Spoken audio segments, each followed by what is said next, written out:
Michigan State and UConn will face each other in a Tuesday night exhibition game tonight. Where do we watch this, by the way? It's like some UConn channel. Yeah, you know what? It's available on UConn. Oh, so it's available on UConn Plus for 7.99. Expense that? We might have to expense that. Is Sleepers expensing this on behalf of all Michigan State fans? Can you submit an expense report to Sleepers Media, the Sleepers Media at gmail.com, and we'll Yeah, pay so for UConn so what you have Plus? to do is just submit your expense report. Also submit your Twitter name because we will have to do a search and we will deny the expense if you've ever said anything mean to Greg and or I. This is great. I also have a proposal and an idea. Trey Holloman could foot the bill for all of us. He could just pay for all of us to watch UConn Plus. Anyways, I'm decked out in UConn gear. I thought I'd get in the spirit of competition today. Let's go 0-0. At the end of this game, it'll be 0-0. But let's make one thing extremely clear. I'm preying on your downfall today, and I know that you're Whoa! preying on my downfall. Let's rock. In the exhibition? It's, I feel like I didn't like your energy when we brought up Save the Big Ten yesterday. You kind of hit me with like a, you know what, F y'all. Like, no, like it's not togetherness this year. So go Huskies. That's where I'm at. Terrace Reed, me and him reunited. Okay, you know what? I'm fine with this though, because this is how exhibition games should be approached. You need to approach them like real games. If this was real Yeah, games, they would be preying on downfall. We're scouting, we're preparing, we're attacking this game like it needs to be attacked. We are getting in the routine, so when the real games start, we know how to act. good on us. I love it. Okay, so outlook on this game for those that are unaware. We believe Michigan State is at full strength outside of the Caleb Glenn injury. Question for you: do we have to say Caleb Glenn is injured before every game, or can we say Michigan State's at full strength now that he's out? I think we could just say Michigan State's at full strength. Okay, we know Caleb Glenn will not be available this year, so in that But sense, but I will say this, Caleb, I'm on to you. I'm on to Caleb. You know what I'm saying? He gets like a little involved in the pregame routine. There's no brace. He's seen walking around. Odell sees it. It's retweeted. I see. Let's not. What's the word? Term fear mongering. Let's not injure monger, please. Just go ahead and take okay. your red shirt and let's. I look forward to seeing you next year. Okay. So in that sense, Michigan State has everyone available for this game that will be available for the first game of the season. UConn does not. Terrace Mhm. Reed is not going to play tonight. That is unfortunate, largely because I was looking forward to seeing Terrace Reed against Michigan State for one final time in his career. Also, Braylon Mullins is out 6 weeks. That's sad news, very serious news for UConn. He was going to start on the wing, very likely for this team, freshman sensation shooter from Indiana Elite AAU program. And yeah, without him, they've got a couple holes here. Basically, this will not be the full strength UConn we expect to see in March. In the meantime, one bit of good news for UConn. Silas Demery is supposed to play. Silas Demery, their transfer point guard that did not play in their first exhibition. So while some guys are exiting the lineup, some guys are getting healthy for UConn. If you're looking at personnel, what should we expect here? It should be Demery, Malachi Smith, the other point guard transfer from Dayton. You would think who? Probably Jalen Stewart.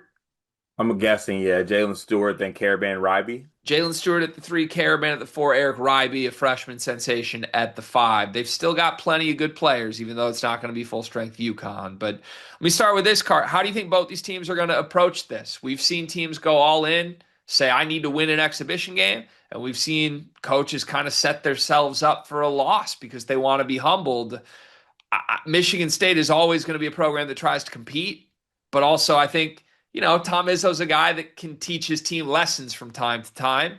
UConn with the health concerns, I have no idea what Dan Hurley's goal is in this game. What do you think both coaches' goals are? Well, I think for Michigan State, I don't think you can use the term like throwing the exhibition or anything like that. I just think it's kind of a situation with Izzo where I think he's going to, you know, roll the ball out there and hoop and like guys are going to compete. Like Michigan State, when they touch basketball floors, they compete, they do the defensive thing, they rebound, they run. That's what Izzo's always saying, that's what he's always yelling.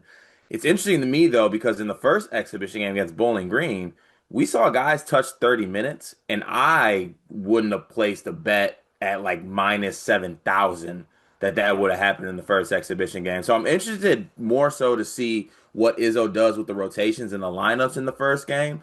And then honestly, can I do a dangerous thing? Can I put myself in Dan Hurley's shoes for just like 2 seconds? Scary shoes to be in, but yeah, Very, very scary loafers to be in. I'm assuming it's loafers. Nice Sperry's. I buckle. would think Sperry's like Yeah. boat shoes. Yeah. You think? Chrome on his pinky, for God's sakes? Never know.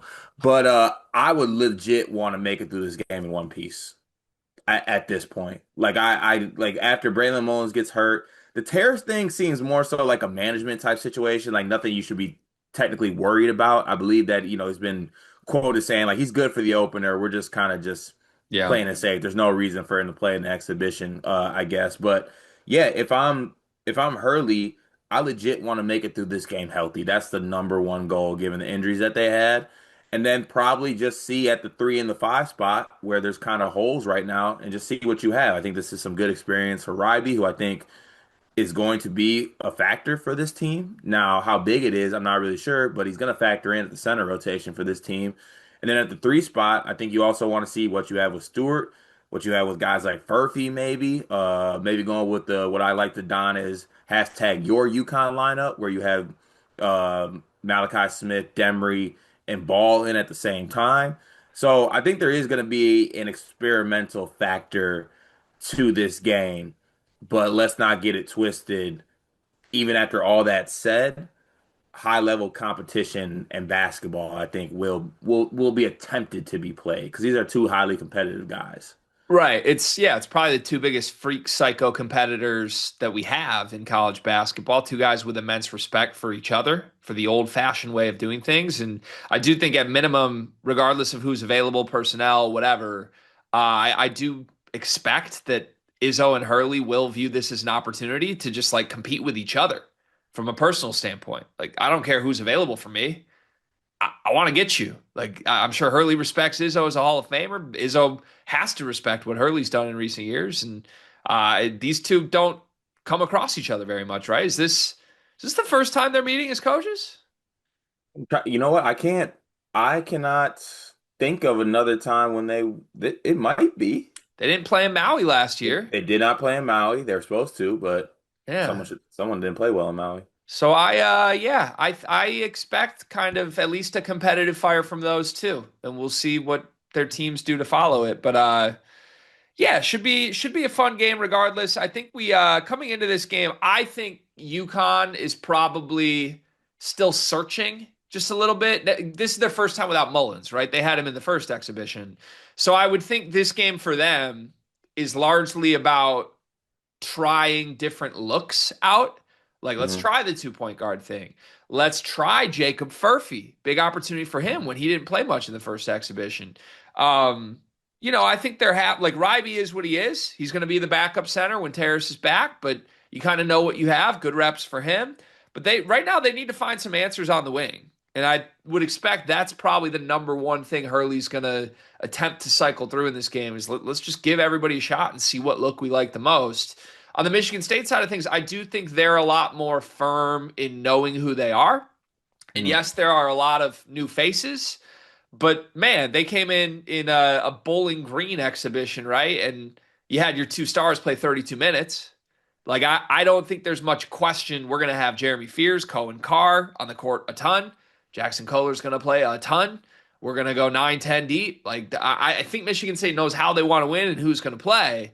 It's just like our guys playing well. Do they look good? So Michigan State more set in their identity for me. UConn's still probably figuring out the personnel that they want.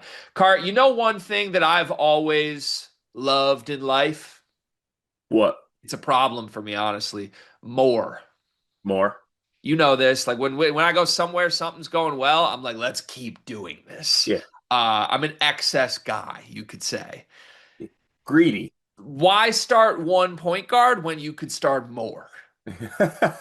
That's where I'm at with UConn right now. Like, let's do it. I think their best look is going to be the two guards together.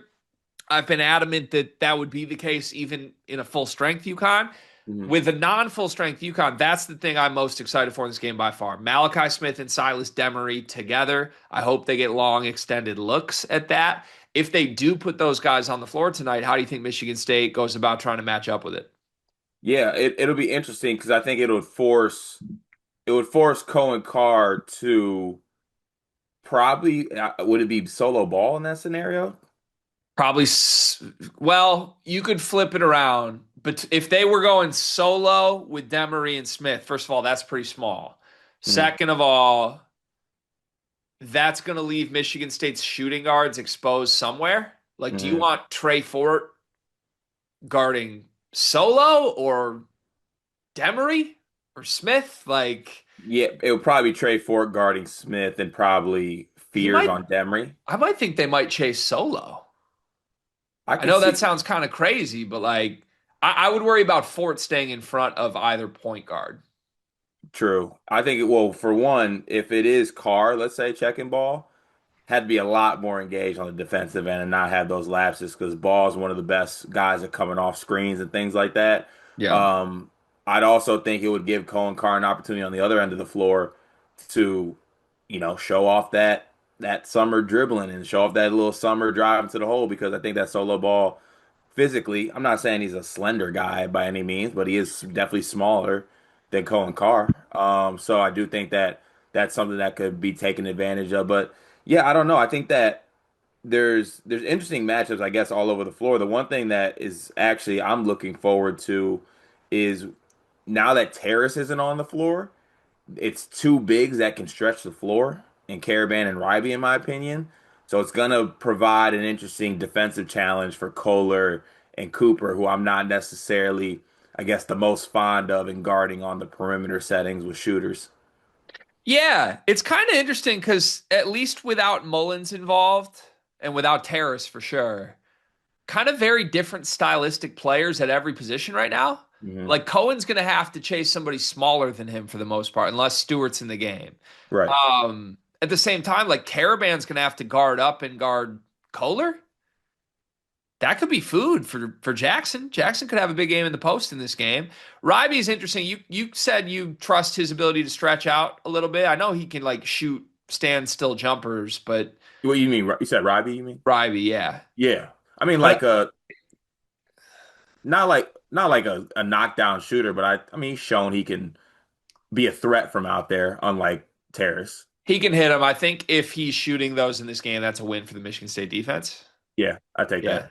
What's your biggest, I don't want to say not area of concern, but like biggest focus area? What's the number one thing you want to see from Michigan State tonight?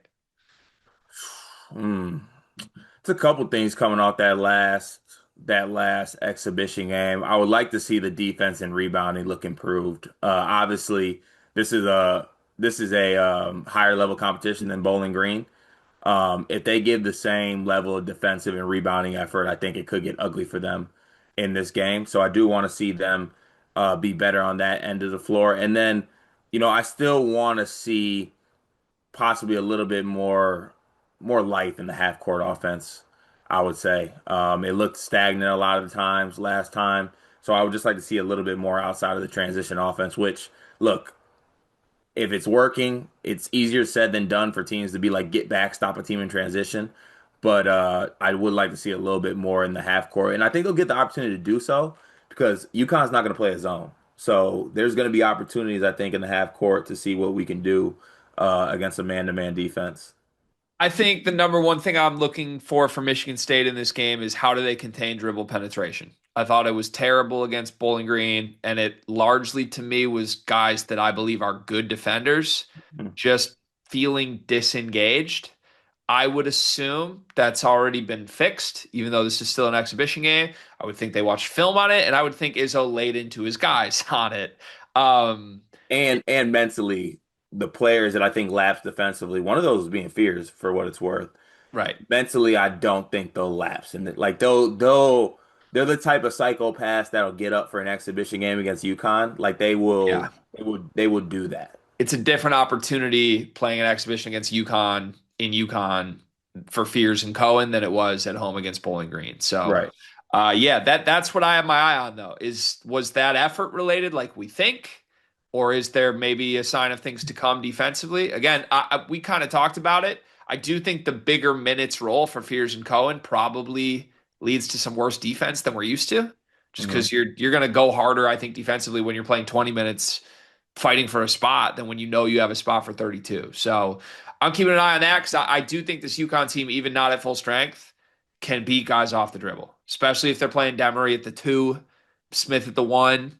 Ball is a dynamic dude you got to chase that can score in a variety of ways. Like, that's going to be a real test. This is probably one of the best teams at getting downhill in the country, and that looks very vulnerable for Michigan State in game one. My guess would be it looks better, but maybe still an area that can be exploited. On the flip side, what for UConn has your attention? Mm.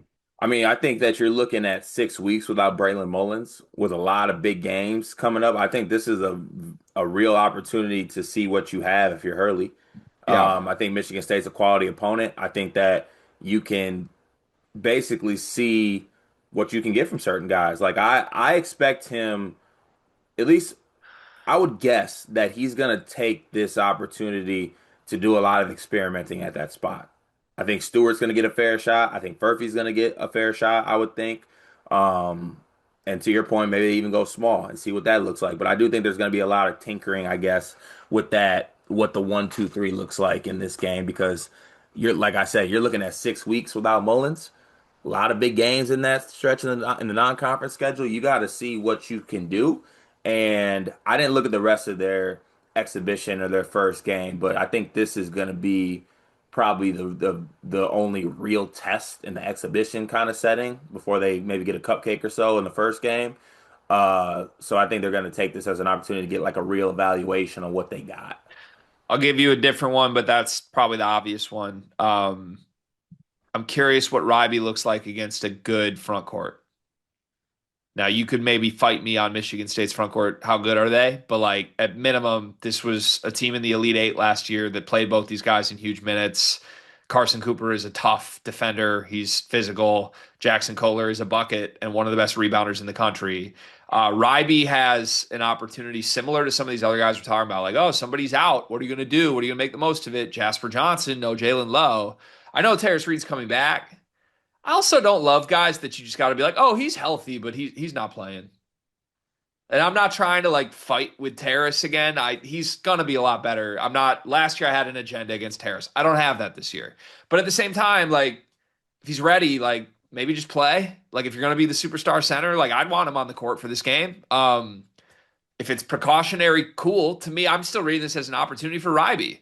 Like Ryby was billed as like this big time. Could he beat Donovan Clingan 2.0? He had a pretty amazing FIBA run this summer. And then he got to UConn and it kind of, we poured cool water on it. It's like, God, Terrace is punking him. Okay, that's probably true. But I kind of liked what Ryby looked like in the first exhibition against a really bad team. So this is different, right? If Ryby comes in and like is the best big in a game against Jackson Kohler and Carson Cooper, I think you might look at Ryby a little differently than we do coming into the season. It's an opportunity for him, and I'm excited to see what it looks like. Yeah, and just in general, like Terrace is going to be a lot better this year. I'm not doubting or even talking. This isn't a shot at Terrace. Terrace is still a player that is foul prone. Yeah. He's a player that's foul prone. And if you're going to have a foul prone starting center, you better have a good backup. Yep. Otherwise, it's not going to look. You're going to have a drop off from that position, and in theory, it should not be a drop off from what we've seen from Ryby. So yeah, I think that you know, it's not just like a fill-in opportunity. It's a real shot to your point against a better front court than Boston College. I think that was the first game to show like what he's about. Yeah. It's a real what are you going to do with it moment. Who's the best player in this game? Probably, whew, Ball it's or a U Caravan? it's a UConn guy. I think I would lean Caravan or Ball. It's Ball or Caravan, probably. You could, Yeah. I don't know. This is an interesting question because UConn is not a team with like a bona fide first team All American. Or at the same time, like Denbury is like Bob Cousy Award watch list, really good at Georgia guys. So Right. They got really good players. How many UConn players come off the board to answer that question before you get to a Michigan State player? Caravan Ball, probably three.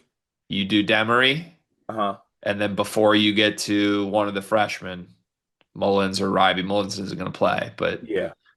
you would go to Kohler or Carr or Fears. Yeah. Okay. If Terrace Reed was healthy, are you taking Kohler, Carr, and Fears over Terrace Reed? No, I'm taking Terrace Reed. So at full strength, you think there's four UConn players better than the best Michigan State player? Yeah. Makes them feel like sizable underdogs for something like this. I like UConn. I think UConn's going to be very good this year. I don't think Michigan State's that far behind. Even if we're saying like, yeah, list the players in order. I do think Michigan State might win this game. I think they're going to be in this, and Yeah. Also, that's like even though Michigan State's not doing the depth thing, that was always such a hard question to answer last year. yeah, Because like we would do that, and obviously Jace was really good, but it was Jace kind of killed that.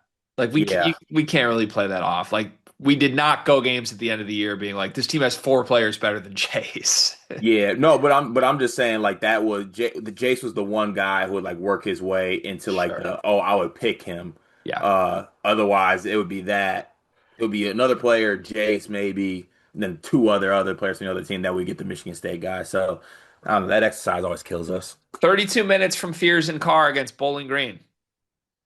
Do they play more or less than that tonight?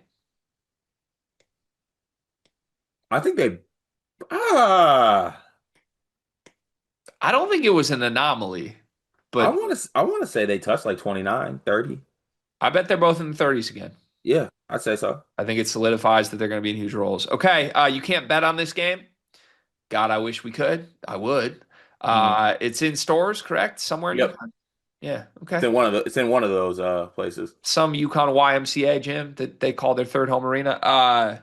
What would you set the line at? And then what side would you take? It's tough with the injuries because I think at full strength, UConn at home is probably like a 7 or 8 point favorite.